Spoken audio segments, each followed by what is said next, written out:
Behold the latest military news update. This is AFP Community News, hosted by Rofh Suzon every 12 noon, Mondays to Fridays. Only here on DWDD Armed Forces Radio. One AFP for a stronger Philippines.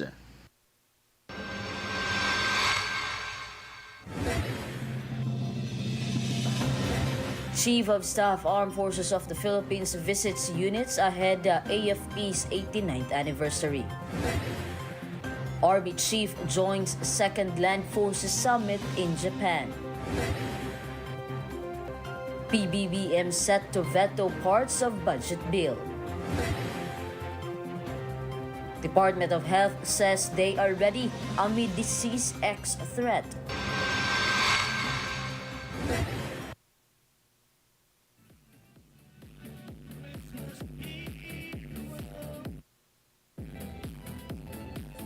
Good day everyone, as well as our troops at Camp Emilio Aguinaldo,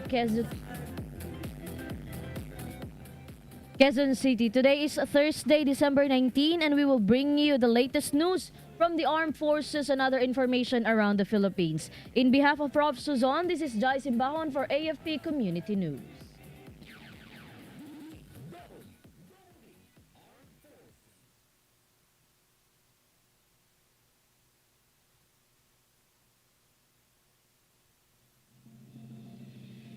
And Chief of Staff Armed Forces of the Philippines, General Romeo S. Browner Jr. visited AFP frontline units as part of the AFP's 89th founding anniversary celebration.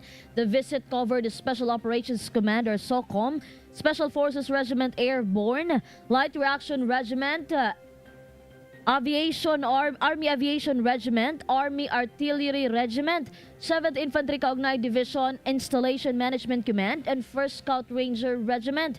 During his visit, the CSAFP engaged with the troops and commended them for unwavering dedication and sacrifices, especially those deployed during the holiday season. General Browner emphasized the AFP's commitment to uplifting morale and prioritizing the welfare of its personnel.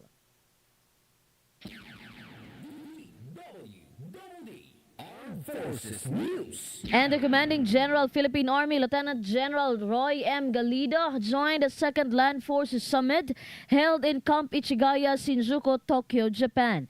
During the LFS plenary discussion, military leaders from participating nations shared and exchanged views on their strategic environment assessments.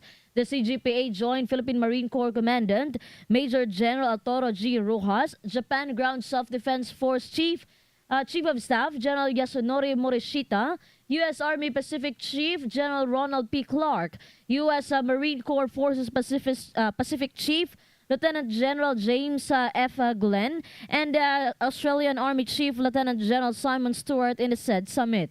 Meanwhile, the said forum provided a platform for the Philippine Army to strengthen its military alliance with the U.S. and partnership with like-minded Asia-Pacific nations within the framework of multilateral cooperation.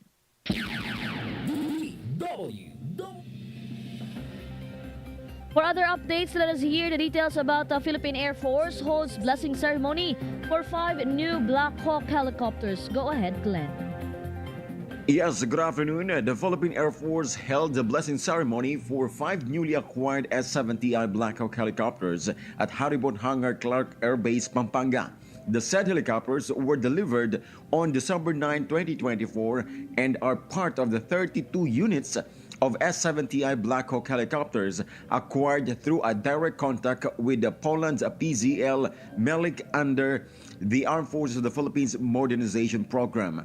The first batch of 5 helicopters arrived last June 10, 2024. Meanwhile, both the first and second batches underwent rigorous technical inspection and acceptance procedures conducted by the Department of National Defense, AFP, Philippine Air Force, and to ensure that units meet their required standards and specification. This is your Glenn Eagle-Chan reporting for AFP Community News, one AFP for a stronger Philippines. Thank you, Glenn Gulchan. DWDD And the Chief of Staff of the Armed Forces of the Philippines, General Romeo S. Browner Jr., lauded the 7th Infantry Kaugnay Division and its attached units for their contribution in sustaining the gains in internal security during his talk to troops at Bulwagang Bandong Kaugnay Officers Club for the Ramon Magsaysay Palayan City, Nueva Ecija. In his message, General Browner Jr. commended the members of the 7th ID and all attached units on their success this year and even before that. He emphasized that AFP has attained all the parameters, and for the communist terrorist groups, all trends have been going down. Meanwhile, before his visit to 7th ID, General Browner also visited the troops of the Philippine Army major units inside 4th Ramon Magsaysay to spend time during the Christmas season.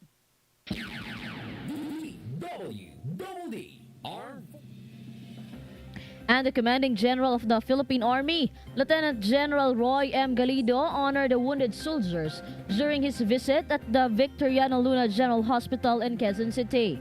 During his visit, Lieutenant General Galido led the Christmas gift giving to recuperating soldiers as part of ensuring the morale and welfare of the wounded or sick troops. Meanwhile, the CGPA assured the soldiers that the Philippine Army will always honor the troops' sacrifices and contributions and will be with them in trying times.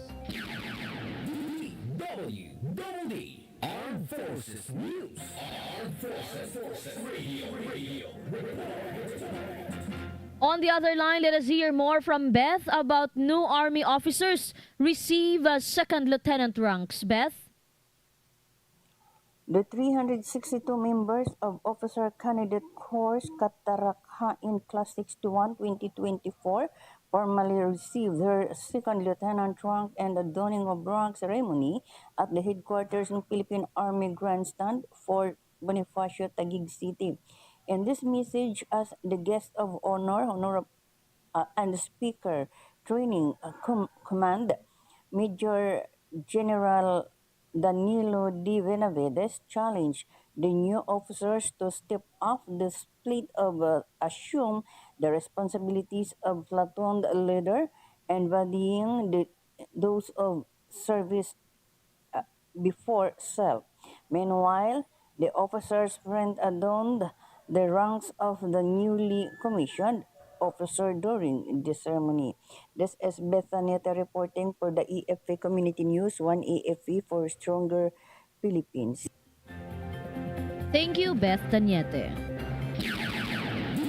DWDD Armed Forces News. And the Philippine Army hosted a year-end fellowship with the former Army chiefs at Philippine Army Officers Clubhouse, Fort Bonifacio, Taguig City.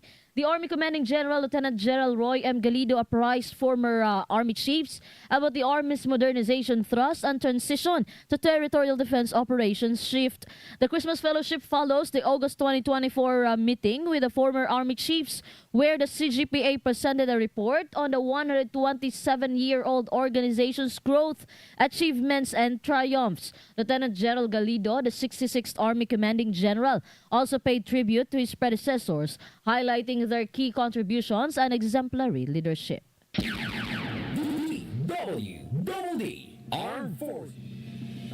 For our national news, DWDD National News. President Ferdinand Marcos Jr. is set to veto certain items and provisions of the 2025 General Appropriations Act. Executive Secretary Lucas Bersamin said it is in the interest of public welfare to conform with the fiscal program and in compliance with laws. Bersamin also announced that the scheduled signing of the General Appropriations Act tomorrow will not push through. He said Marcos was personally leading the ongoing assessment of the proposed 2025 budget in consultation with the heads of major departments. DWDD National News. Armed Forces Radio. Now let us hear our reporter on the ground about 46th Infantry Battalion facilitated the burial of killed CTG leader. Go on for the details, Leonor. The 46th Infantry Battalion facilitated the burial of the killed communist terrorist group RCTG leader in Catbalogan City, Samar. Artemio Solayo alias Budil, the deceased leader of Squad 2, Yakal Platoon Sub-Regional Committee Browser, Eastern Visayas Regional Party Committee, was abandoned by his comrades in the encounter site. Solayo was given a decent burial in Catbalogan City through the collaborative efforts of the government troops and the Samar Provincial Task Force Ending Local Communist Armed Conflict or PTF-LCOC. Meanwhile, the family of the late Solayo expressed gratitude to the 46th Infantry Battalion for the assistance provided and given during the burial. This is Leonor Tanap reporting for the AFP Community News, 1 AFP for Stronger Philippines. Thank you, Leonor. Yes, Jai, good. And the Department of Health said the Philippines is ready to deal with emerging disease following reports of an unknown illness called Disease X. The Disease X is affecting the Democratic Republic of Congo in Africa. Symptoms include fever, cough, headaches, and body aches. Health Secretary Teodoro Herbosa said that they are monitoring as part of the agency's international health regulation responsibilities. DWDD National News. And the National Economic and Development Authority Board approved a key irrigation project in northern Luzon. Presidential Communications Office announced the approval of the implementation of the Ilocos Norte Ilocos Sur Abra Irrigation Project during the 23rd NEDA board in Malacañang Palace. The project will provide irrigation water and possibly hydroelectrical power to the region. Marcos shared that he had been aware of the project since his stint as Ilocos Norte governor and cited its benefit to the provinces of Ilocos Norte, Ilocos Sur, and Abra. DWDD National News. Armed Forces Radio. Let us hear more updates from Mafet about 4th Infantry Division conducts mass wedding ceremony. Mafet? Yes, Jai, good morning. The 4th Infantry Diamond Division conducted a mass wedding ceremony held at St. Ignatius of Loyola Chapel inside Camp Evangelista Patag, Cagayan de Oro City. The activity with the theme Libreng Kasalan, Alay sa Kasunduluhan Bago ang Kapaskuhan Part 2 paved way for soldiers and civilian couples who already committed to civil wedding, civilly married, and soldiers who have children from their live-in partner and were living together for 5 years and above to receive the sacrament of matrimony. 3 military and 5 civilian couples took their vows in a solemn ceremony officiated by 4ID Catholic chaplain Lieutenant Colonel Domingo L. Labrilla, marking a moment of unity and commitment. In his message, Major General Jose Maria R. Cuerpo II Philippine Army extended his congratulations and best wishes to the newlyweds and emphasized the importance of marriage as a commitment that mirrors the strength, resilience, and sacrifice inherent in military service. This is Mafet Tizan reporting for AFP Community News, 1 AFP for Stronger Philippines. Thank you, Mafet.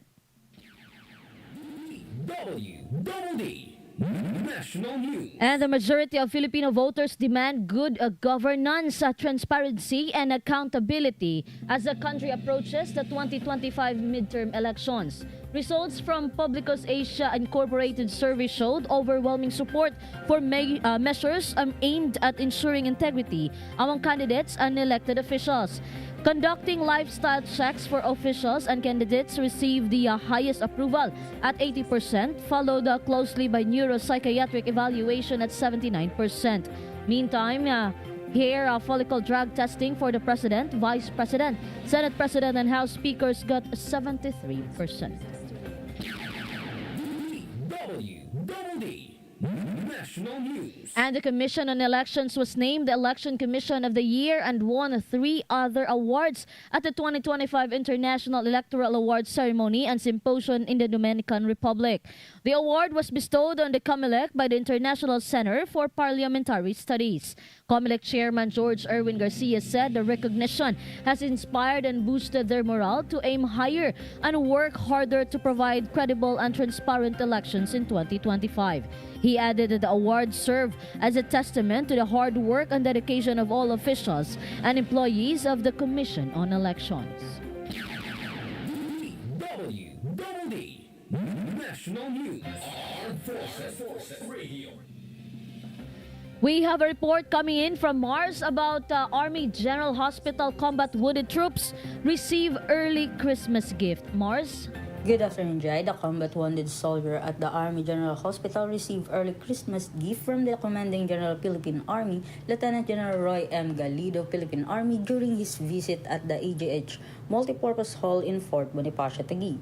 The Army Chief led the distribution of Christmas token to the troops recuperating at the Heroes Ward of the hospital. Meanwhile, Lieutenant General Galido also checked on the well-being of the soldiers who sustained injuries while fulfilling their mission and recognized their sacrifices and efforts in serving the country. This is Mars reporting for AFP Community News, 1 AFP for Stronger Philippines. Thank you, Mars. DWDD National News. And the Department of Transportation has signed agreements with major private corporations for 3 key infrastructure projects aimed at boosting tourism, trade, and transportation across the Philippines. According to the Department of Finance, the public-private partnership projects include the Bohol-Panglao International Airport, the new Dumaguete and Siargao airports, and the new Cebu International Container Port.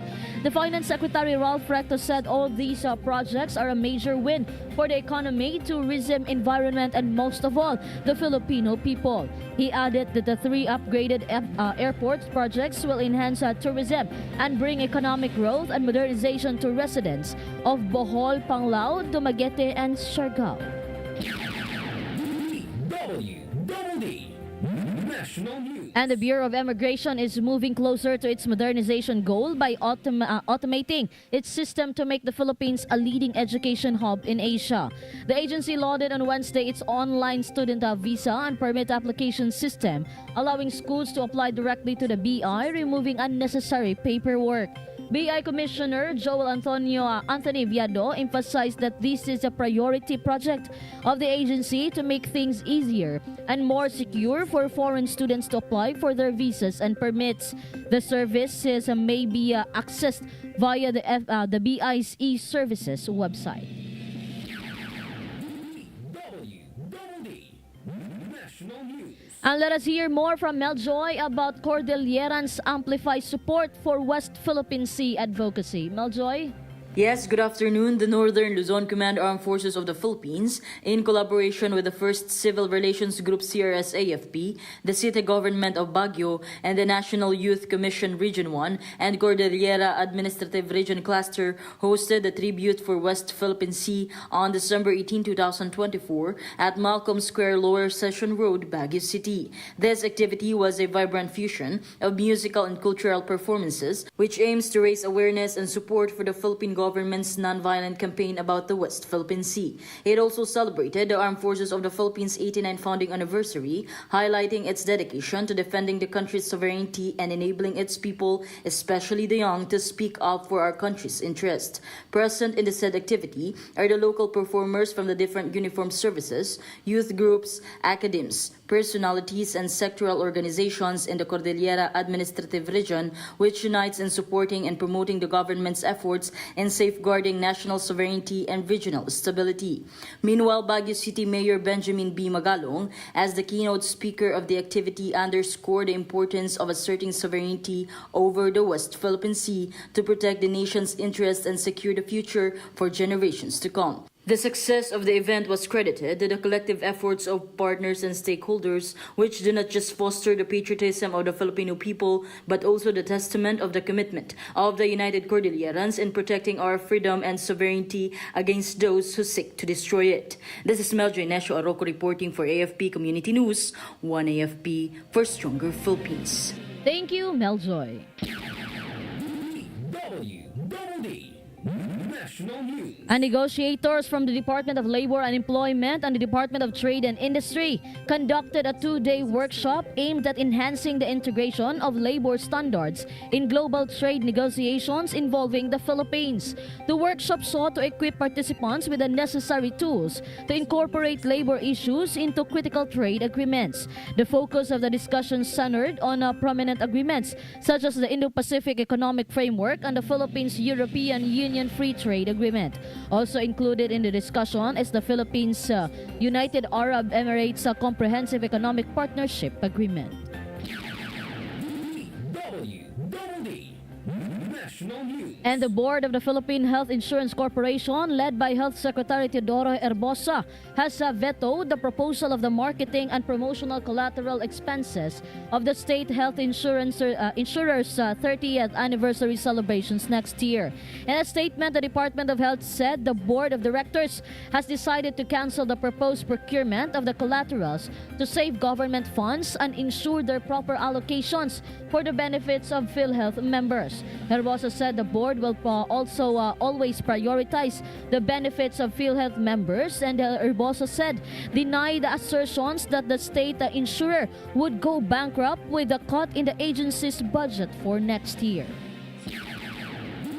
DWDD National News. Mary Jane Veloso, who spent more than a decade on Indonesia's death row, reunited with family members after arriving in the country yesterday. Upon her arrival, Veloso said that she hopes the president will give her clemency so that she can go back to her family. Veloso also added that she had been in jail in Indonesia for 15 years over something that she did not commit. Her mother, Cecilia Veloso, also echoed her appeal for clemency. DWDD National News. And that's all for today's broadcast. Thank you for joining us, especially our audience in our Facebook page, AFP Radio DWDD. Don't forget to tune in tomorrow for more updates, same time, same station. Again, this is Jai Simbahon for AFP Community News. One AFP for a stronger Philippines. Behold the latest military news update. This is AFP Community News, hosted by Rofh Suzon every 12 noon, Mondays to Fridays. Only here on DWDD Armed Forces Radio. One AFP for a stronger Philippines. Ito ang DWDD 1134 kHz AM. Balita, impormasyon at musika. Ito ang DWDD AFP Radio. Boses ng Kawal Pilipino. Kayo ay nakatutok sa DWDD AFP Radio. Kami po ay kasapi ng KBP, kapisanan ng mga broadcaster